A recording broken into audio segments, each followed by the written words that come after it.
Good afternoon. We are in the process of getting ready to jump into Chapter 8. But before we launch into Chapter 8, I've had several students, especially along the way in different classes, somewhat confused, and as they try to build their toolbox, they don't understand that the relationship between, who cares about output? Who cares about inflation? What's the big deal with unemployment? How do we tie all these things together to see what really drives the economy? And that's what we're going to try to do in Chapter 8, because again, the goal of this class is to provide you with a toolbox that allows you to become either extremely successful in this class or other classes that you're going to take within a given university curriculum, or to be extremely successful in your professional lives, whether you're already a professional working now and somewhat of a non-traditional student, maybe you're going to school part-time, or if you're a traditional student going to school and you're going to get a job as soon as you graduate. That's where we want to have this toolbox, and that's how we want to start to tie everything together. So if you remember, it must have been, let me see if I can get this right, must have been Chapter 5. We talked about measuring output. You had gross domestic product, and remember, it's consumption, it's investment, it's government purchases, and net exports. Those are the four factors that drive gross domestic product, or GDP, and you'll hear the talking heads on TV constantly talking about, well, here's GDP, here's GDP, this is what GDP looks like, here's what we forecast GDP to be in the next few months. And then you have, when you really want to measure the output of an economy, you take that gross domestic product, or GDP, and it's normally referred to as nominal GDP.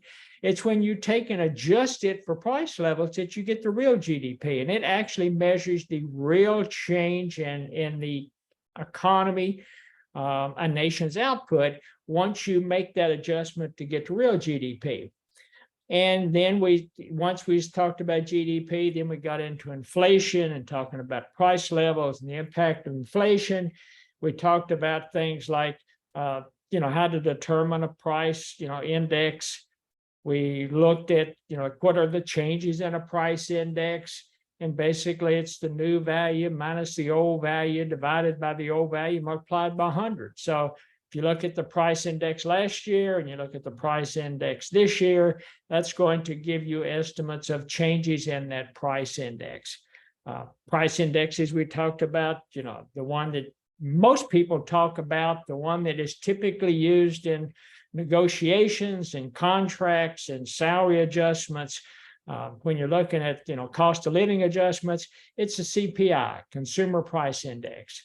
And then you had the PCE that we talked about for a few minutes.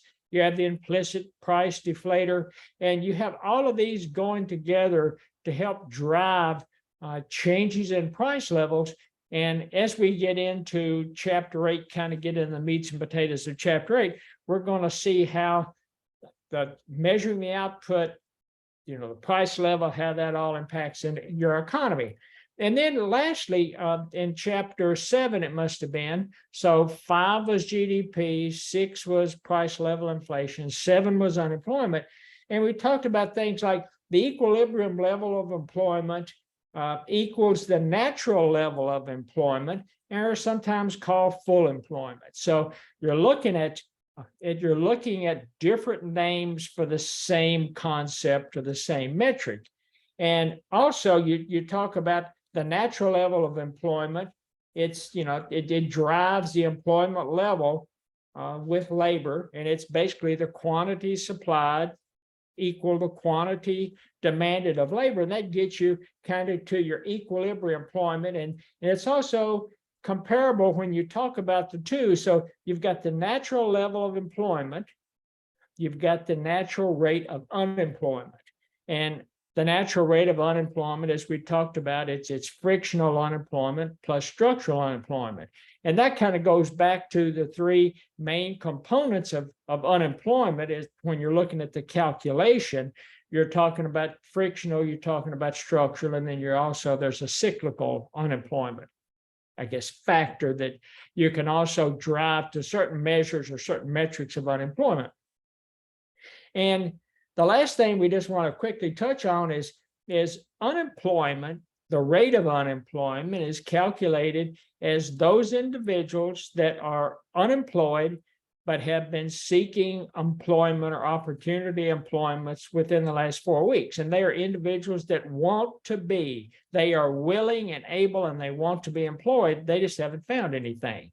And you take that and divide it by the labor force. And the labor force is those individuals, when they are surveyed, that raise their hand and say, yep, I'm employed. And it's those individuals that say, well, I'm unemployed, but I really want to work and I've been looking for work. So it's the unemployment rate divided by the employment rate plus the unemployment rate. And that unemployment rate and the employment rate gets you to the labor force. And it's sometimes the acronym's LF. And what we try to do is you want to get to, to measure, to drive a nation or their economy to their potential level of output. And that's where we're going to start to tie all three of these together. How do we combine them? What's the impact of driving the economy to the full level of output? And that's what we're going to get into, because once you drive an economy, if you can drive an economy to the full potential level of output, then it improves the benefits, it improves the satisfaction of an economy or on a society at large. And that's what we're trying to do in macroeconomics, trying to provide guidance or trying to provide metrics or trying to provide information that's going to help policymakers manage that economy so that it gets to that potential level of output, because it benefits society as a whole.